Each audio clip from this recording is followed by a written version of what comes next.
ጥቁር አፍሪካዊ የነጻዋ ደቡባዊ ሱዳን መሪ ሳልቫኪር ማያርዲት ከሞትና እርጅና ጋር እየተፋለሙ ነው። ከወራት በፊት እንዲያው ሞተዋል የሚል ወሬ ተናፍሶባቸው በአደባባይ ወጥተው አለሁ ለማለት ተገደዋል። መሪ ሆነው ሞቱ ተብለው አለሁ አልሞትኩም ለማለት መገደዳቸው ራሳቸውንም ሲያስገርማቸው ነበር።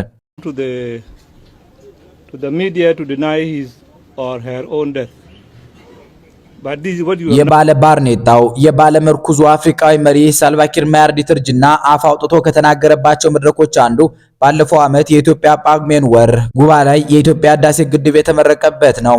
ሳልቫኪር ያኔ ተንገዳግደው እንዳይወድቁ ስፖርተኛ ናቸው በሚባልላቸው የ49 ዓመቱ ኢትዮጵያዊ መሪ አብይ አህመድ አሊ ሲደገፉ ታይተዋል። በአጭሩ አብይ ሳልቫን ታቀፏቸው ማለት እንችላለን። ሳልቫ በዚህ ደረጃ ከሞትና እርጅና ጋር እየተፋለሙም አማላይዋን ስልጣን የተባለች ነገር ሊለቋት አቅማተዋል። እናም ተፈጥሮ ሀብትን ሰብስባ የለገሰቻት ደቡብ ሱዳን ከ7 ዓመታት በኋላ ለሌላ ደም አፋሳሽ ጦርነት እያሟሟቀች ነው ተብሏል። የቀድሞ የደቡብ ሱዳን ተቀዳሚ ምክትል ፕሬዝዳንትና የሳልቫኪር የሁልጊዜም የቀን ቅዠት ሪያክ ማቻር በመንግስት ላይ አመጽ አስነስተዋል ተብለው በአገር ክህደት ክስ ወደ ማጎሪያ ከተወረወሩ 1 ዓመት ሊሞላቸው ነው። አሮጌው ሳልቫኪር የሪክ ማቻርን የትዳር አጋር አንጀሊና ቴኒንም በቅርቡ ከሀገር ውስጥ ጉዳይ ሚኒስትርነታቸው አባረዋቸዋል። ለደቡብ ሱዳን ፖለቲካዊ ቀውስ መፍትሄ ሊሆኑ የሚችሉትን የማቻርን ሚስትና ራሳቸውን ማቻርን ከስልጣን እያባረሩ ያሉት ሳልቫኪር ማያርዲት ስልጣናቸውን የማይቀናቀኑ ግን ለደቡብ ሱዳን የሰላም ጥማት መድህን የማይሆኑ በህይወቱ የሌሉ ሰው ሚኒስትር እያደረጉ መሾም ጀምረዋል። እንዲህ ያለው የሳልቫ የጃጀሰው ተግባር ተደማምሮ በ2018 ገደማ የተፈረመውን የደቡብ ሱዳን የሰላም ስምምነት ቀዶ አገሪቱን ወደ ሁለተኛ ዙር ቀውስ ሊከታት ነው የሚል ስጋት ፈጥሯል። የዚህ ሁሉ ቀውስ የመጀመሪያ ተጠያቂ ፕሬዝዳንቱ ሳልቫኪር ማያርዲት ናቸው። ሳልቫ የደቡብ ሱዳን የመጀመሪያው ለስካሁኑ ደግሞ የመጨረሻውን ፕሬዝዳንት ናቸው። ምክንያቱም እስከዛሬም ድረስ በነዳጅ የበለጸገችውን ግን በድሃነት የምትማቀቀውን የጥቋቁር አፍሪካውያን ሀገር ይመራሉና። ሳልቫ በጥር ወር 1951 በደቡብ ሱዳን ባህር ኤልጋዘል ውስጥ የተወለዱ ጀርጋዳ ናቸው። በ2026 አዲስ ዓመት መግቢያ 75ኛ የልደት ሻማቸውን ለኩሷል። ብሔራቸው ዲንቃ ነው። ለደቡብ ሱዳን መሪነት ያበቃቸው የኤስፒኤልኤም ወይም ኤስፒኤልኤ አስፈላጊ መሪ ሆነው መቀጠላቸው ነው። እነሆ ደቡብ ሱዳን ልጆቿን ገብራ ከትልቋ ሱዳን ከተገነጠለችበት 2011 ጀምረው የዚያች ሀገር ፕሬዝዳንት ናቸው። የሀገሪቱም የሳልቫ የፕሬዝዳንትነት ዕድሜም ከ2011 ጀምሮ ሲሰላ 15 ዓመት መሆኑ ነው። ሳልቫኪር ፕሬዝዳንት ከመሆናቸው በፊት ለረጅም ዘመን የሱዳንን መንግስት በመቃወም ተዋጊ ነበሩ። እንዲያውም ወደ ውጊያ የገቡበት ዕድሜያቸው 16 ዓመታቸው ነበር። ሲበዛ ልጅ ነበሩ፣ ግን አምርረው ተፋለሙ። ምክትል መቶ አለቃ፣ የሻምበል አዛዥ ምናምን እያሉ ወደ ዋናው ስልጣን ይጠጉ ጀመር። ሳልቫ በ2005 ጆን ጋራንግ ከመሞታቸው በፊት የጆን ጋራንግ የቅርብ ጓደኛና የታመኑ የጦር አዛዣቸው ነበሩ። በዚያው በኤስፒኤልኤ ውስጥ ምክትል መሪ እስከመሆንም ደርሰው ነበር። ከደቡብ ሱዳን አመጽ ጠንሳሽና ከትግል ምልክታቸው ዶክተር ጆን ጋራንግ ሞት በኋላ ደግሞ ሳልቫኪር ማያርዲት የኤስፒኤልኤም መሪ ሆነው መጡ። ያችን የትልቅ ሰው ሞት እንደ እድል ተጠቅመው አብዝተው መገንጠልን ይወዱ ነበር የሚባልላቸው ሳልቫኪር የደቡብ ሱዳን መንግስት ራስ ሆነዋል። ረጅሙና ጎምላላው ሰው ሳልቫኪር ማያርዲት ዝምተኛ ሰው ናቸው። ቃላትን ጣል ሲያደርጉም ቀስ አድርገው ነው እየተናገሩ ሳይሆን በጥንቃቄ ፊደላትን እየቆጠሩ ይመስላሉ። መድረክ ላይ ሲያነቡም ፊደላት ይደነጋገሩባቸዋል። ለዚያም ይመስላል ጥንቃቄ ያለው እጅግ ትንሽ የሚናገር የውጭ ሀገራት መገናኛ ብዙሃንን የሚርቅ እየተባሉ ተገልጸዋል። ከዚህ ውጭ ሳልቫኪር የጦረኝነት ባህሪ የሚያጠቃቸው ማዘዝ የሚወዱ ከአምባገነኖች መደብ የሚቀመጡ አፍሪካዊ መሪ ናቸው። የሚያደንቋቸው ደግሞ ታማኝነትን ከሁሉ በላይ የሚያስቀድም ይሏቸዋል። ለድርድር አይናቸውን አያሹም የሚሉ ጽሁፎችም አሉ።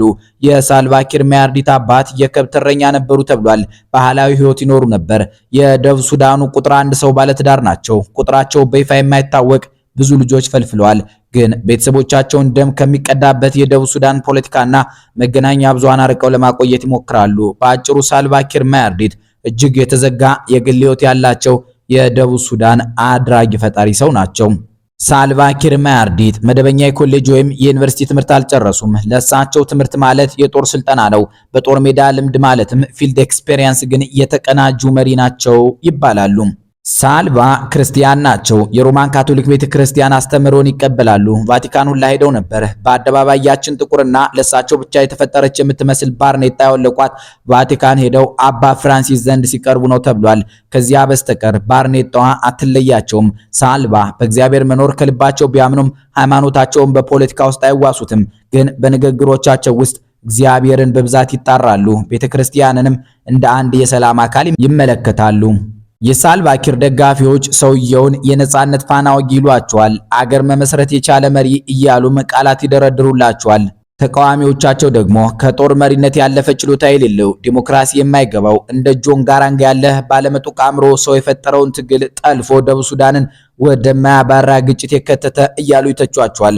የዶክተር ጆን ጋራንግ ዴማ ቢዮር መሞትና በሳቸው ምትክም ፊደል ገደሉ የሚባሉ ሳልቫ ኪር ማያርዲት መተካታቸው ለደቡብ ሱዳናውያን ዛሬም ድረስ ድንኳን የሚያስጥል ሐዘን ሆኖ ቀጥሏል።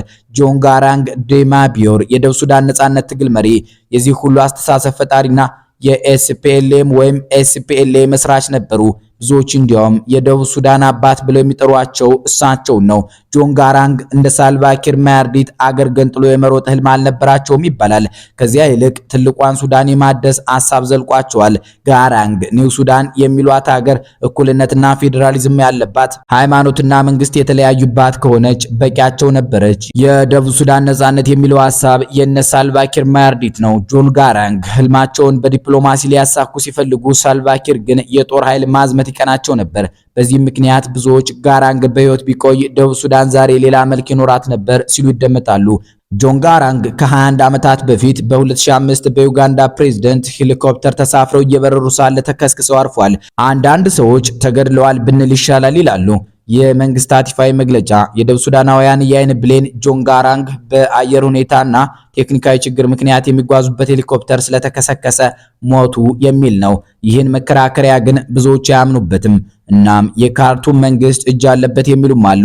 ለዚህ ክርክራቸውም ካርቱም ውስጥ በምርጫ ሊያሸንፍ ይችል ነበር የሚል ማጠናከሪያ ያመጣሉ። ሶስተኛው የጆን ጋራንግ ሞት ምክንያት ተብሎ የሚጠቀሰው ነገር የነ ሳልቫ ኪር ማያርዲት ፓርቲ ውስጥ የነበረ የፖለቲካ ሽኩቻ ነው። ለዚህ ማመካኛ ሆኖ የሚጠቀሰው ልክ ጆን ጋራንግ ካረፉ በኋላ በአስተሳሰብም በአኳኋንም ተቃራኒ የሆኑት ሳልቫ ኪር ስልጣኑን በፍጥነት መጠቅለላቸው ነው። እናም ዛሬ ከእርጅና ጋር እየተፋለሙ ያሉት የደቡብ ሱዳኑ ፕሬዝዳንት ሳልቫ ኪር ማያርዲት በአንዲት ወቅት የኒውዮሮች የዲንቃዎች ብሎም የብዙ ሱዳናውያን ተስፋ የነበሩትን ዶክተር ጆን ጋራንግ የተባሉ ባለምጡቅ አእምሮ እንዲሁም ፓን አፍሪካኒስት አስገድለዋል ተብለው ይታማሉ።